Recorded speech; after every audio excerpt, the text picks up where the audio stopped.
Terrific. I'm going to talk today about something a little bit different, and that is this whole issue of information attack and how that's affecting decision making in society. So I've been studying situation awareness for a really long time, some 35 years now, looking at situation awareness and decision making in experts. And one of the things that I got particularly interested in is what was going on over the last 5 or 6 years in this country with misinformation, information attack, fake news. I don't know how it's been affecting things in Germany, but here it's become a significant problem.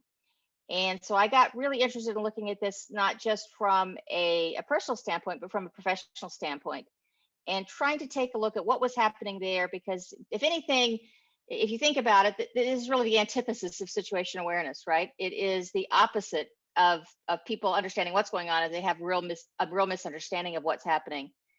So I got really interested in understanding what was going on and why was it such a problem. And so that formed the basis for what I'm going to share with you here today.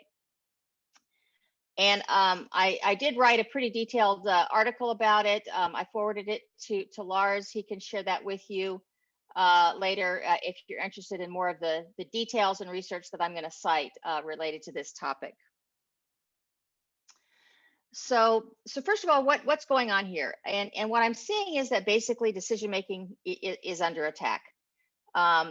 These information attacks have become very widely prevalent in today's society. It really came to a head in the 2016 election here in the United States, but there was a lot of these events leading up to it, and of course it has just exploded since then with a continuing onslaught of misinformation, fake news, information attacks that have been going on. We have found them to be both systematic and synergistic in terms of how they've been employed. They're not just piecemeal, but these are very deliberate, considered attacks on the information sphere. And we're finding that they're both very effective and that it's highly resistant to correction. So it has become a really intractable problem. So what I was really interested in is how do these information attacks affect how people understand information? Why is it so effective? And is there anything that we can do about it? And that really formed the basis for the effort. So first of all, who are the decision makers? Generally, I belong to a group that does a lot of work in what we call naturalistic decision making. And in this work, we're really focused on expert decision makers. So these are things like pilots, air traffic controllers, soldiers, emergency responders, power system operators. They're professionals in their field who are trained in analyzing and understanding information and trying to make good decisions in those worlds. That's actually rather different than what we're seeing here. In this purview, we're really looking at all decision makers in a country that is involved in the practice of democracy. And if you think about it, the ability to make effective decisions in choosing how you vote, in making life decisions, things like what should we do about climate change? Should we get vaccinated or not get vaccinated? Should we smoke or not smoke? Those are everyday decisions that people have to make. And the problem we have is that their expertise may be very limited, not just in terms of the scientific expertise, let's say, behind climate change or vaccinations, but they may also have very limited expertise in the process of decision making itself. They haven't received a lot of detailed training in that. So I'm finding that the decision making of the general populace is actually rather different than what we saw when we were looking at the decision making of experts. And the other thing we find is that their motivations may be very different. In these domains that I talked about, we find that whereas a pilot, let's say, or an air traffic controller is highly motivated to be accurate, they know lives are on the line. In these general decision makers, we're finding they're more motivated to prove themselves right than they are to actually be right. And that's a very different kind of construct when you think about it. If they're emotional, they put an emotional stake on a particular position, they just want to stay with that position, right or wrong, rather than back down. And so their motivations can become very different. And that in itself has a significant effect on what we see happen. So how do we get here? One of the key things that's happened, of course, is that whereas information attack isn't something new. It's been around a long time, but it was a much more controlled phenomenon because there were limited means of distribution of news. Today, we find that the vast majority of people are online. They have computers, they have smartphones, and they're actively getting their information from these online sources. 40% of people say they often get news online. That number increases among younger people, and it's continuing to increase over time. At least 81% report getting news online at least some of the time. And so what we see here then is that the barrier to entry has been significantly lowered. And we have a plethora of quote news that's coming in from all sorts of sources that have varying levels of accuracy, and many of them have significant biases that are built in those sources of one kind or another. So we don't have the same gateways we used to have. So this is what some of the challenge looks like here. We found in recent surveys, 81% of registered voters disagreed on the basic facts that were associated with public policy decisions. It wasn't that they disagreed that you should do policy A or policy B. 81% had a fundamental disagreement about what the facts were underlying those kinds of decisions. It's very difficult to come to any sort of agreement on the direction your country should be going in or what sorts of policies should be passed if people don't even agree on what the basic facts are underlying these kinds of policy decisions. 50% of people reported seeing fake news as a significant problem and one that was highly detrimental to democracy. 38% said they encountered it often, and 51% they said they sometimes do. So it's pretty widespread. And we're seeing a significant impact of this on how people think about government and decision making. 68% have reported a reduced confidence in government. 54% have reduced confidence in each other. 78% report having to fact check information in news stories. 52% have changed how they're using social media. They've stopped following people that they think are posting fake news. Of course, who they think which news they think is fake actually tends to vary significantly. So it's increasing this polarization. And some 43% report having walked away from news intake altogether. So the plethora of false information is having a significant impact on what's going on in how people use and understand the media and the news that's around them. A lot of this information has been deliberately spread. So it's not just, somebody got it wrong, but are deliberately spreading false beliefs. Today, some 30% of Americans think that Barack Obama is a Muslim, which of course is not true. 36% believe he was born in Kenya.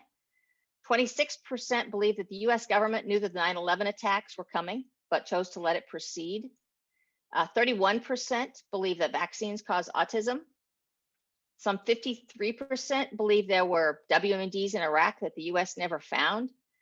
The amount of completely false beliefs and false information is significant, and we're seeing it anywhere between a third and half of society.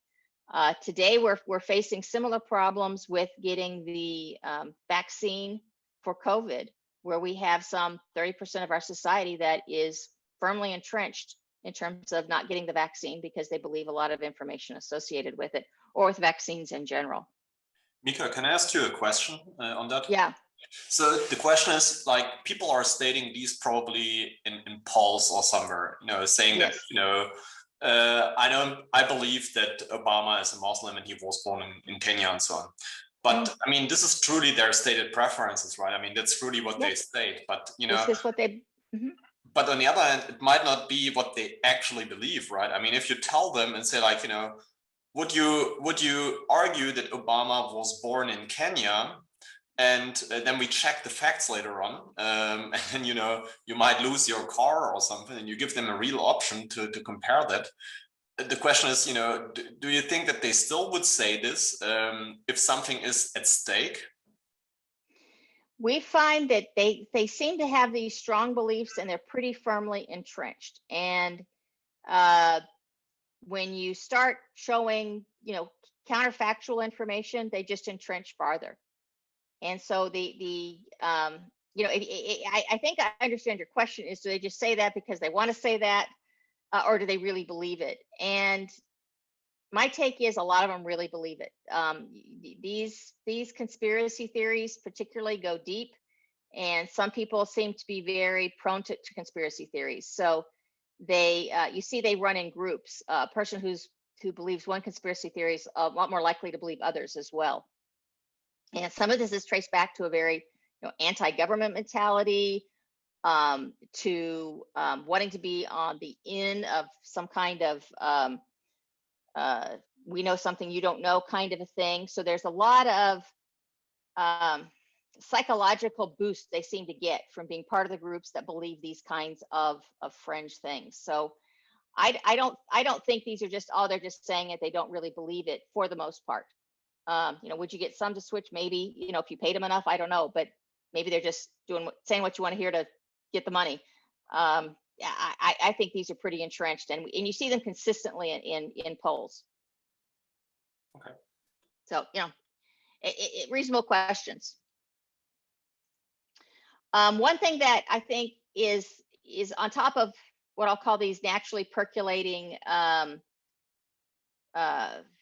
misinformation conspiracy theories is attacks by foreign powers. So we had a significant upset here in the 2016 election, where there was a huge amount of misinformation that was poured in to influence the election between Hillary Clinton and Donald Trump. The U.S. intelligence community did some significant analysis of what was going on with that, and they found that the Russians were behind a great deal of misinformation attacks that were coming towards this country.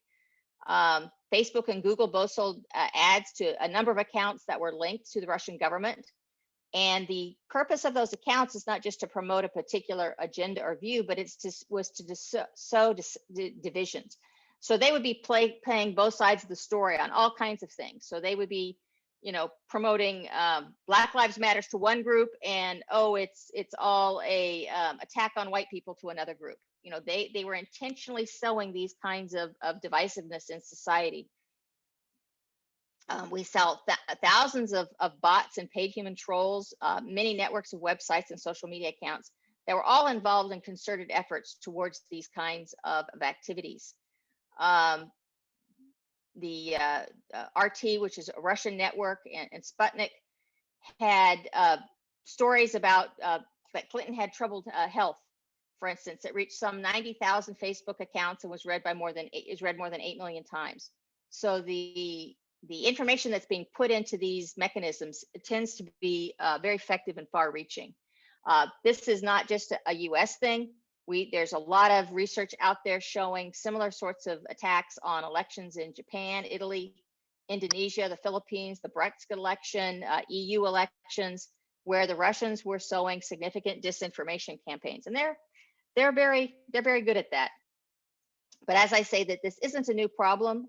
Propaganda's been around a long time, and what we're seeing really happen is that they're taking traditional propaganda techniques and they're applying it in this new information ecosphere where it's much more far-reaching and effective. So let me define what I mean by information attack, what the characteristics of information attack are, how it affects the cognitive mechanisms, and then what I think that we can do to maybe address some of these kinds of challenges. So first of all, what I mean by information attack, it is the deliberate spread of false information to support the goals of the attacker.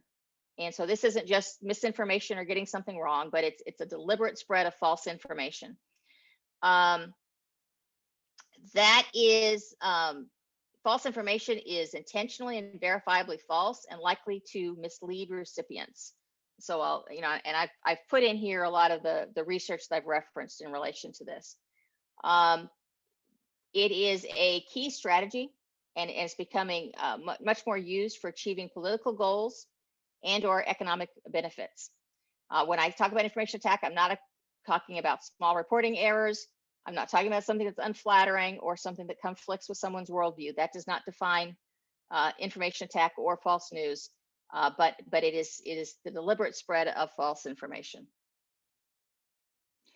And so there are 5 characteristics of false information that I'm going to talk about to sort of underline what the research shows is understood about this problem space and what the key challenges are.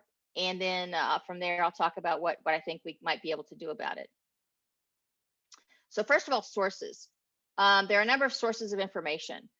First of all, commercial corporations have been engaged in their own information attacks.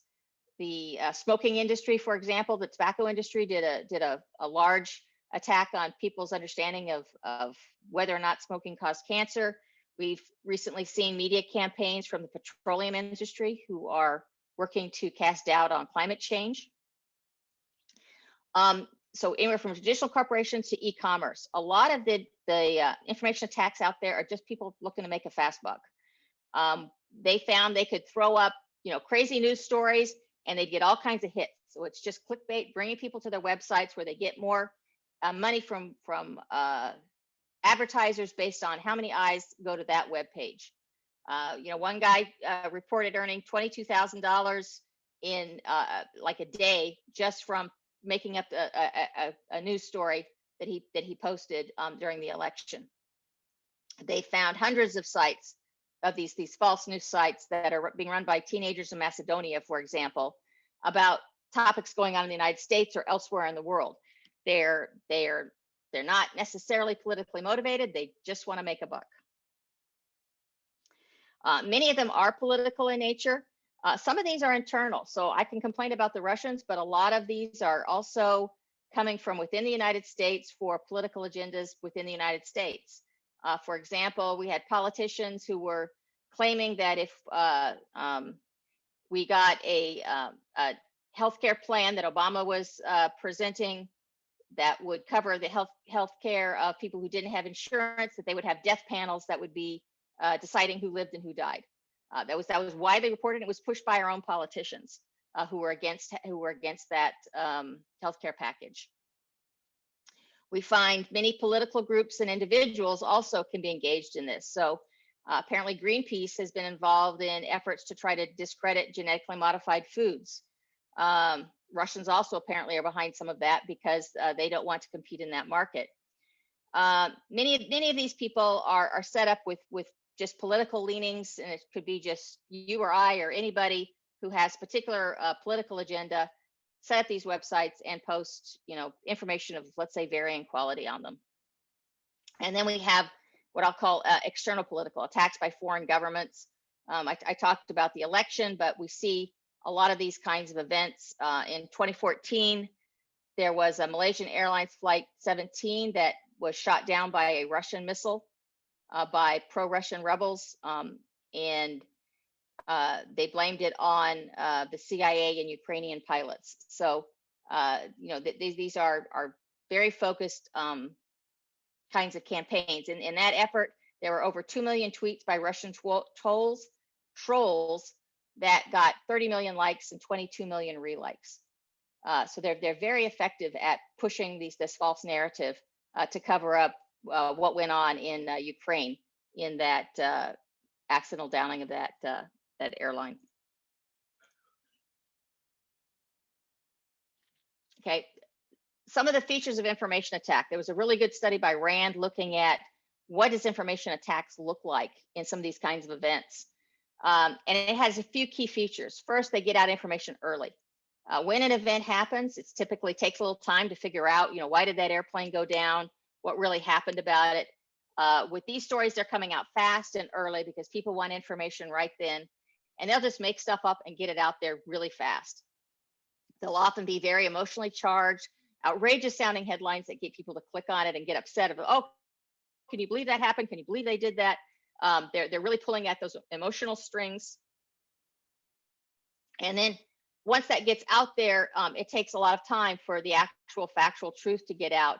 But in the meantime, those early stories have already anchored people in this false narrative of what's happened. They tend to use multiple channels to great effect. So it's not just coming out in one news story, but they will bring together reports in online media, offline media, video, audio. There'll be YouTube videos, there'll be social media. They bring all of those things together in a concerted effort, and they can be across fairly loosely linked networks to pull this off. Russia Today broadcasts in English, French, German, Spanish, and Eastern European languages and get something close to 1 billion views online. So it's a very effective mechanism for pushing out these kinds of misinformation attacks. They also have a large body of paid trolls that are in online chat rooms, discussion forums, comment sections. So whenever an article comes out, they're immediately piling onto the comment section. They're immediately injecting in chat rooms. So they are controlling the information stream across multiple kinds of channels. They have thousands of fake news, fake accounts on Twitter and Facebook and other social media sites in a concerted effort to push these kinds of stories. They tend to be very high volume. So when they occur, you get a deluge of information that can not only consume people's attention, but it drowns out the actual stories that are happening from more legitimate news sites. The signal to noise ratio gets significantly altered here, where there's a lot of noise for people to fight through to try and figure out what are the true stories, what's not true, what's inaccurate. So it's not only increasing the likelihood that people see the agenda that they're pushing, but it affects people's willingness to believe them, because they see multiple sites. And the way people draw confidence information is if there's multiple competing sites or multiple, what they think are multiple independent sites that say the same thing, when in reality, these sites are well coordinated in the background. So they're not actually independent, but people will view them as that, and they use it to increase their confidence in believing what they're hearing.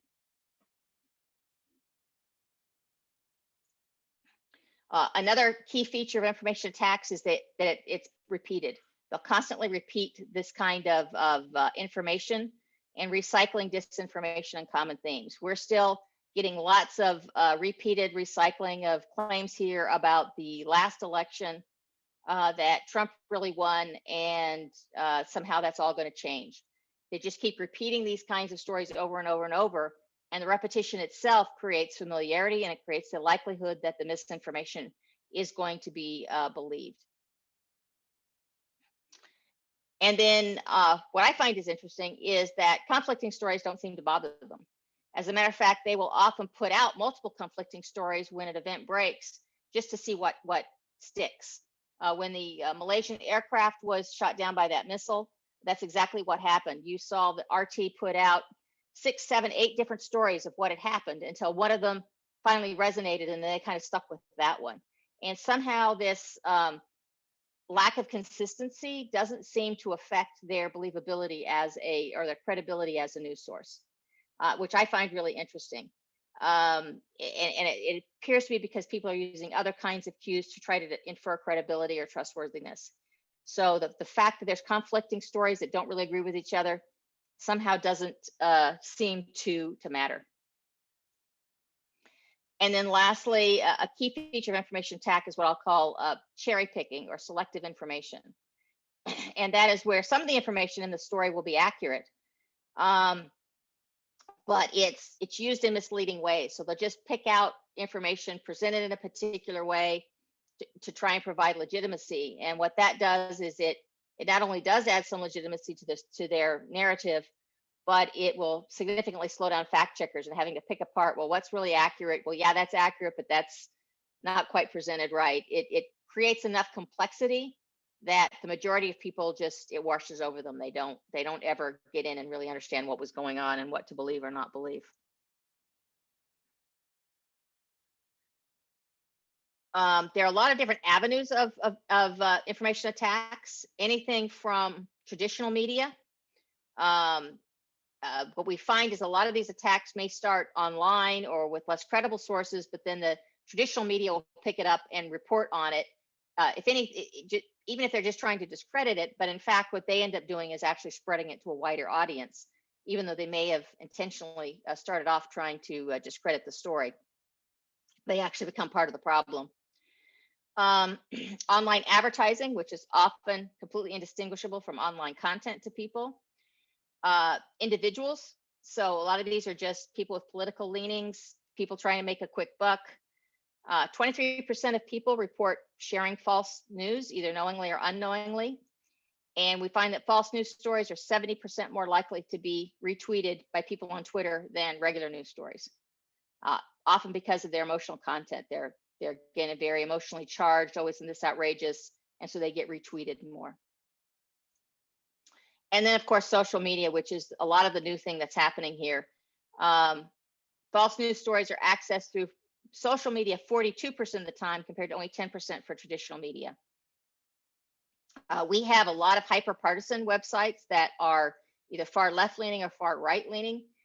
Those have 4 times the membership than what I would call the mainstream high-reliability news sources. So people are polarizing, they're gravitating to these news sources that are much more likely to be spreading false information than the traditional media sources. Again, largely because of emotional content. And also because we have communities of interest, whatever they are, that select and share information, which again increases its space. So if you belong to an anti-vaccination site, they're much more likely to spread and distribute stories that reinforce their particular narrative. And then we have what's been called automatic network propagation. So this is the use of automatic bots that will propagate and multiply posts through hashtags and bandwagoning. So between non-Twitter accounts or bots, and there are 60 million bots that are active on Facebook. And by the way, these numbers I'm showing you here are a couple of years old. I would suggest the problem is probably far worse today than even these numbers. So these bots basically are reinforcing and pushing the mechanisms, the messages that people want to spread. And there's a whole field now on computational propaganda that is really focused on looking at these combined effects across online information, social media, and automatic network propagation, which is exponentially multiplying the effects of these information attacks. Okay, so that's just sort of some background. It's a little depressing, but it is a significant problem. One of the things that I was interested in looking at is how is this affecting us cognitively? Why is the problem so intractable? And then what does that lead us to understand about how to address this? And one of the ways that I looked at this was I took my model of situation awareness and decision making and said, how are we really attacking, how is information attacks, how is it attacking these basic cognitive processes that are ongoing? And I see them happening in a number of different areas. One is just they're attacking people's information selection of what's important. So we see clickbait, we see highly salient cues, things like outrageous headlines that grab people's attention. We see these messages gravitating towards sources that are easy to get information about. Information is coming from known associates, which we pay more attention to. And then we see just complete disruptions in the flow of actual information, where it's slowing things down, or either a fast flow of information, it's disorganized, it's dissonant, it's jumping for your attention. All of these things disrupt people's ability to control how they're directing their attention to information. So that's the first place that we see information attacks address. The second thing they're doing is forming effective anchors. And so we all know that there are key decision biases that this plays into. So we're creating a anchor on the misinformation with this early information. And then that sort of weights and changes how people process that information. So if you heard early on that the Black Lives Matter movement were attacks by Black people on white people, that formed their anchor for how they processed every news story that they got after that. If you heard the opposite, then that would create an anchor for how you viewed that information. We see it attacking basic perception. One of the key things that I have found that's important about how we process information we take in is how much confidence we place in those information sources. And after working on this problem for a while and pushing on it, I would say this is probably one of the most effective mechanisms that is being used today in these information attacks. Is people don't know how much confidence to place in different information sources. They're seeing conflicting information. They're seeing it from different news sources. They're seeing it from different people, but they really don't know how reliable these different sources are. So even some fringe news story, if it comes through that some guy forwards them from a completely disreputable site that no one's ever heard of, if it agrees with what they want to believe, they're fairly likely to believe it. If it comes from NBC News or CNN or a well-known media site, they will disbelieve it if it doesn't confirm what they want to hear. And that's the biggest problem I've seen, is they just don't know how to assess the reliability of different information sources. And that's not accidental. A lot of that's been deliberate. We've seen people with agendas do daily attacks on experts, on don't believe anybody else. They're all lying to you. Only I'm telling you the truth. You can only believe this network or this newspaper. Don't trust fact checkers. There's been a big push on that. A huge attack on academics, on researchers, on medical professionals, anybody that's quote an expert. Those are elites. You don't believe them. They're out to get you. So large attacks on the reputability of what I would call traditional sources of expertise and knowledge, and that's traditional propaganda, but it's become very effective part of what's going on here today. We see attacks on comprehension, and that is people will typically want to interpret information into an existing mental model. And what a lot of these false news stories do is they build on your existing mental models and create stories that will confirm what you want to believe. So if you believe that, let's see, if you believe that, Microsoft is bad and that Bill Gates has a criminal, then we create a story that says the vaccines have microchips where Bill Gates is trying to control your mind. And so it's a plausible story that fits a mental model that you're likely to believe. And that's kind of how these stories exist, is they build on existing narratives that you'll find easy to swallow. And then they may attack projections, your ability to project the future, to extrapolate forward in terms of the future. I see this a lot in climate change research, where even though you can see significant trends in how much the planet is warming, then they attack the models that are projecting where we're going and say, oh, those are just models. They're just theoretical. They don't know what they're talking about. So they attack your ability to project from current data. And that's another way of attacking it. And then the final part of the decision process they're attacking is this idea of confirmation bias. And anchoring and confirmation bias go hand in hand. So our anchor is used to determine how we're searching for information that confirms it.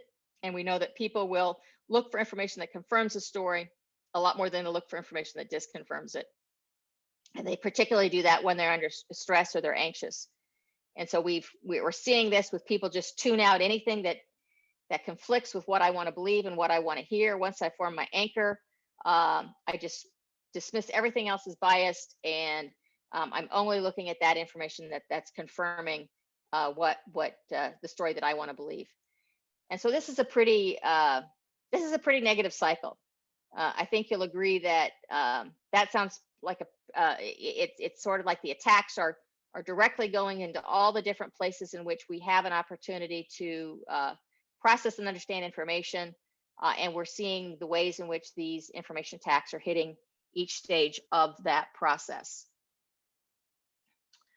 And the last one here is directed reasoning. There's quite a bit of research looking at how people will try to process information that conflicts with their worldview. And what you find is that they're basically very motivated to prove they're right. So if I believe climate change is nonsense, and you're trying to convince me of this other information that says climate change exists, then I'm much more motivated to I don't want to admit I'm wrong. I don't want to tell you I'm wrong. So I will continue to stick to my story, no matter what that evidence is that you present. I'll come up with some way to discount it because it's important to my worldview, to my self-identity, to be able to say I was right, and not to have to admit that I'm wrong, really. And that's where a lot of this is at. We find that people are more likely to do this directed reasoning also when they are under attack. And so a lot of the news stories deliberately attack your sense of identity and make you defensive. They'll say things like, they think you're stupid, they think you're a patsy, they're trying to take advantage of you. They do things like that that will put people on the defensive, and it makes them much more likely to engage in directed reasoning.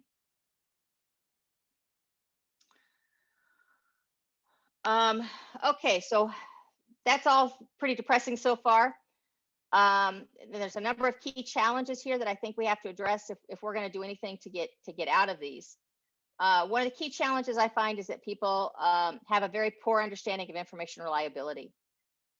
Only 27% of Americans reported that they were very confident that they could tell when a news source was reporting factual news versus commentary or opinion. So that's only less than a third of people were very confident they could tell the difference. We now have data showing people are very poor at detecting altered photographs. This is getting worse with the use of deep fakes in videos. So those are very, very compelling. And I think we haven't seen a lot of that so far, but that's probably going to increase significantly in the future. The research shows that older people, those with more education, and those who spend the most time consuming news were actually the most correct at assessing which news was correct or false. A fact I found astonishing was 42% of Republicans considered that accurate news stories that portrayed a politician in a negative light were always false. So people have basically chosen their political party and their belief system, and anything that refutes that is by definition to them false news. So they're not even engaging in the process of trying to determine what's accurate or not accurate. And we've certainly seen the evidence of this. And then the fact that a lot of information attacks will go after the reliability of accurate information sources. So again, attacks on mainstream media, attacks on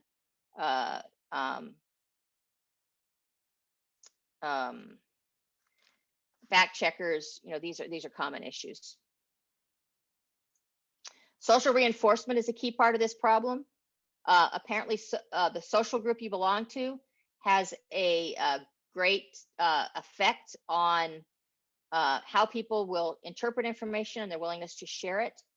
So your in-group, whatever you believe, if you believe that climate change is false, you've got an in-group and you're self-reinforcing, and you believe those people more than you'll believe people from outside of that group. People seem to overweight the reliability of information that comes from somebody we know. So if somebody's sending you an email or a chat or what have you, you'll reinforce that information that you heard from a known source, from maybe experts who are not known to you. And these politics tend to be driven often by political parties. So they would show statements to people and say, do you agree with this or disagree with this?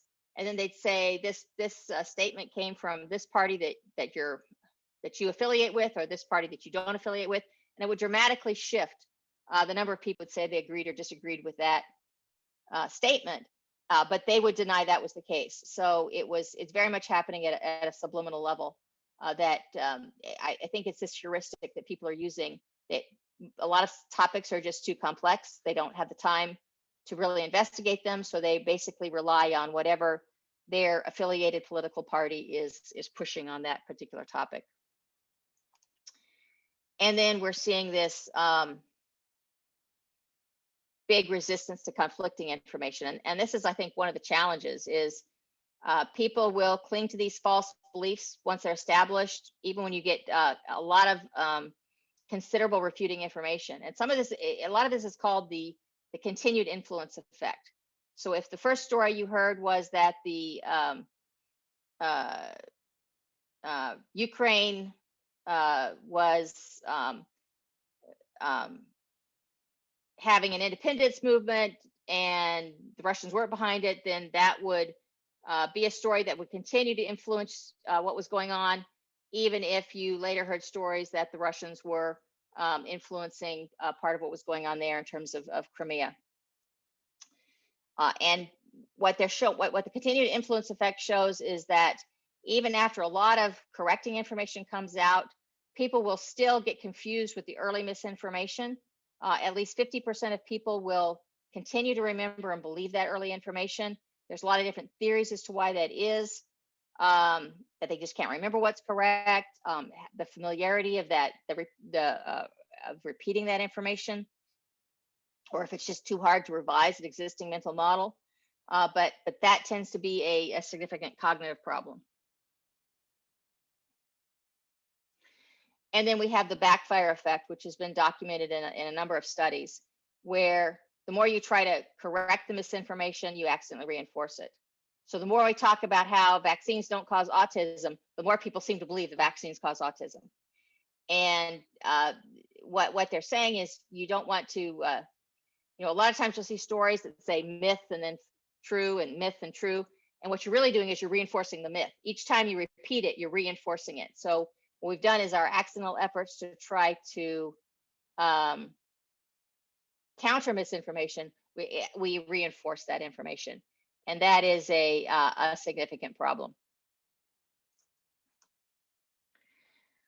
And then just feedback. If you believe this particular policy was going to lead to death panels, then you continue to believe that even when that doesn't happen. And that's because the feedback loops on the effect of that policy on whether or not a tax cut helped you or hurt you, the feedback effects on that are so slow that people have forgotten about it and they've gone on to other things, and they never really find out what the effects of decisions are. That makes it actually very difficult and slow to change mental models. All right, so that's, I think, the background here, and I threw out a lot of facts and figures at you. A lot of it's a little depressing.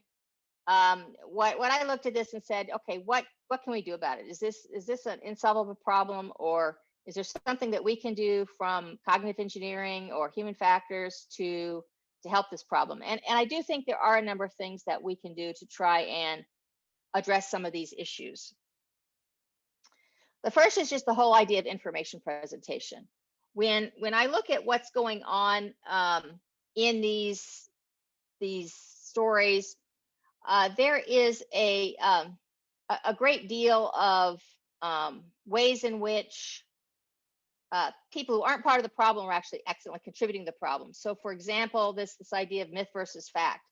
Every time you repeat the myth and repeat the misinformation, you actually make the problem worse. So one of the recommendations I found in literature is to make sure you correct misinformation swiftly and repeatedly, but do it without repeating the misinformation.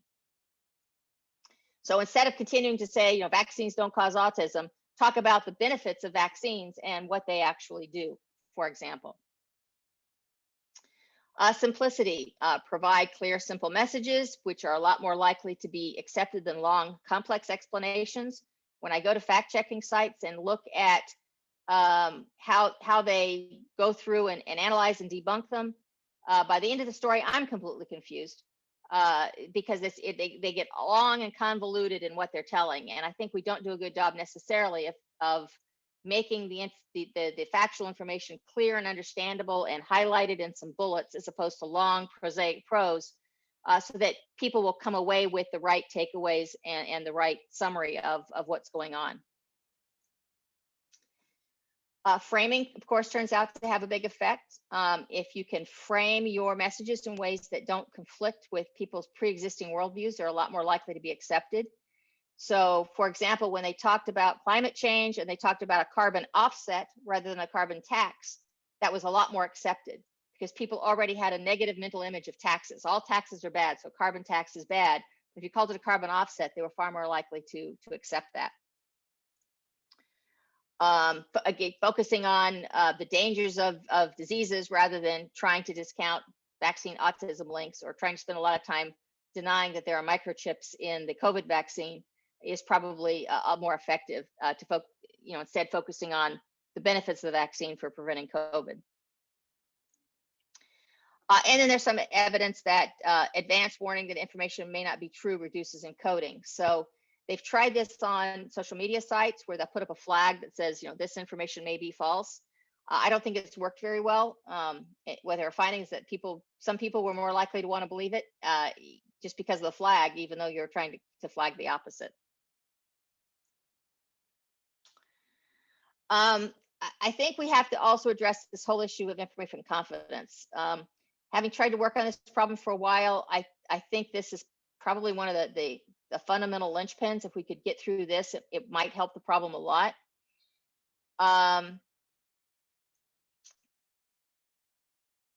If you can encourage people to be skeptical of the sources that misinformation come from, that can be found to reduce its influence. So if it was more transparent where some of these stories were coming from, who was behind them, I think that can help to give people a better understanding of the reliability of some of these sources, particularly when they're coming from some of these foreign actors.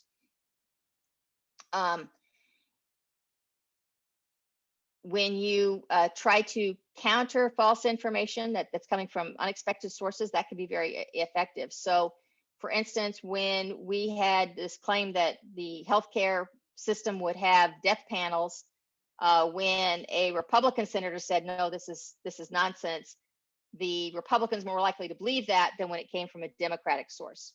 So if it comes from someone you don't necessarily expect to be endorsing it, that can make a big difference. But this is an area where we need a lot of new research.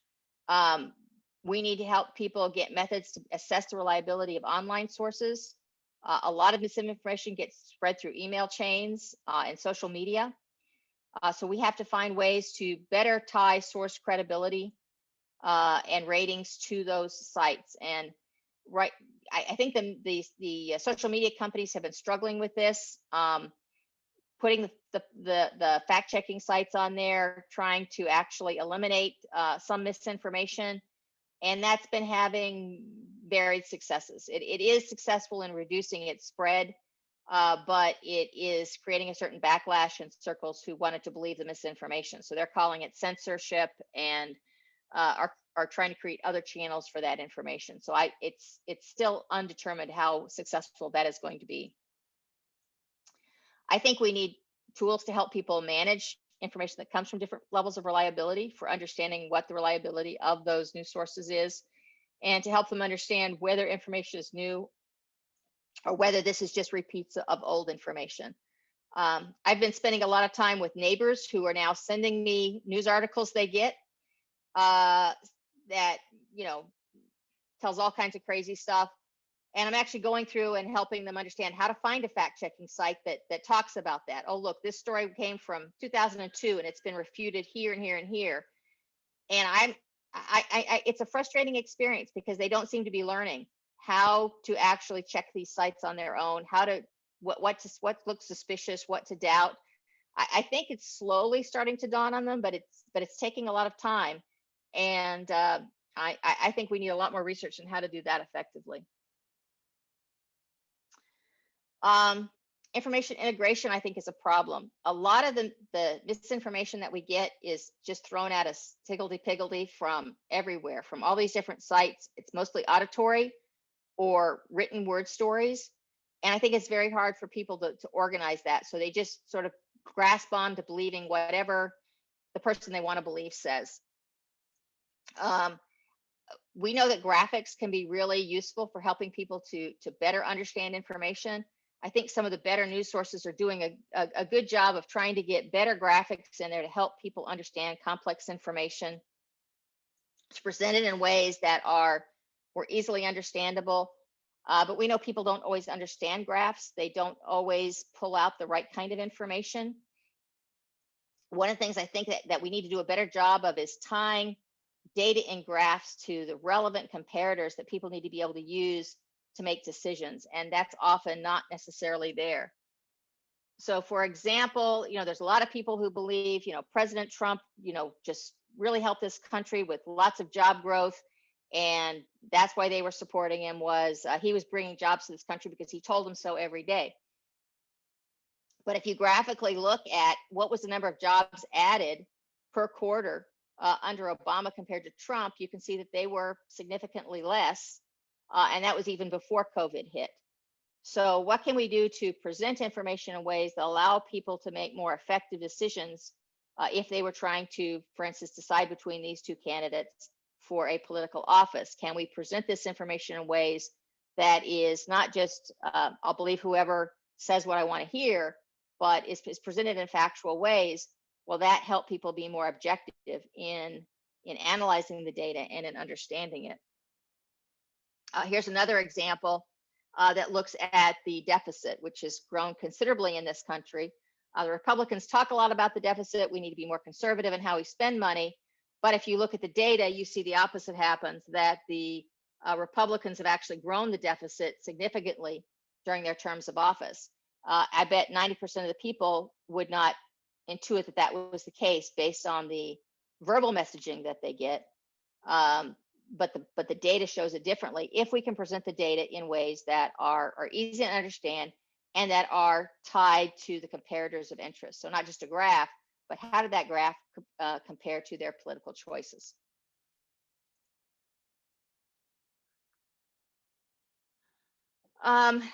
I think the other area we can look at is goals and motivation. The research is clearly showing people who have highly fixed views are unlikely to change. So there's probably people who are, 20% you're never going to affect. But for people who are not in that 20%, you probably can do a better job of communicating factual information to them. They say that messages that are reaffirming are improve your likelihood. So you can't say, "Oh, you're a dummy. You've been duped. You don't understand." That is much more likely to make your message not well received. You actually have to say, "Look, I know you're a smart person. I know you can understand this. If you just see if you see the actual facts, you'll be able to figure this out." Reaffirming messages actually reduce that motivated reasoning problem. But I do think we need a lot of research on how to decrease these defensive mindsets and to counter a lot of the us versus them polarization that's going on in the political spectrum. And then we need to address this whole problem of mental models. We have to create alternative narratives, because if the data, no matter how compelling, goes against their mental models, it's too difficult for them to create new mental models for why that may be. And we have to do a much better job of not just being factual scientists, but of creating mental models that explain and make it understandable for people.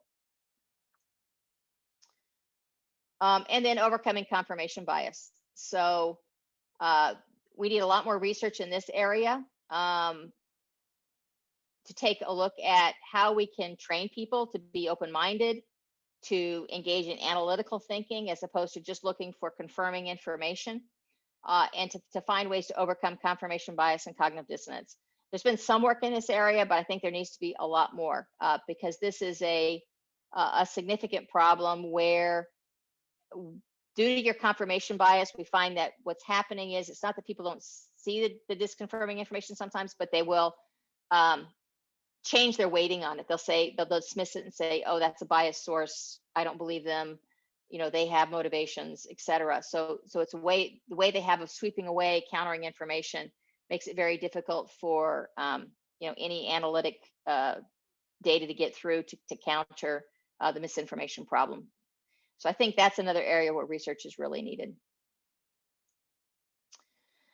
We need research on dealing with the social issues. This is not just a cognitive issue, but how do we reduce groupthink and changing opinions in group settings?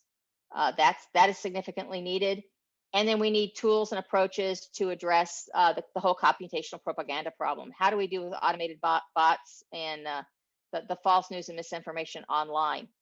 The social media companies have been experimenting with some different things. I think felt like they were caught between a rock and a hard spot. Facebook finally threw out some sources of a lot of misinformation, and then they came under attack, and so they're being immediately discounted and called part of the problem. I feel for them. I think they're in a difficult position. But on the other hand, when these social media sites become misinformation vectors of a significant proportion, that they're also part of the problem. So we have to find ways of successfully dealing with misinformation on these sites. So I know I've thrown out a whole lot of facts and figures and data. Hopefully it stimulates some thoughts and discussion. I would say that information attack is a significant threat to democracy, because we live in democracies that value freedom of information and freedom of discussion and freedom of thought. It's a very good mechanism for attack, and it's having a significant effect, certainly on the ability of this country to manage itself. And I think that makes us much weaker to foreign attacks. So I view it as a matter of national defense, as well as an interesting problem space. But I do think it's one that we have to address, and that it is an area where we have some tools that can be part of the problem space, but obviously a lot more research is needed. So I'm going to stop there and just open it up for discussion.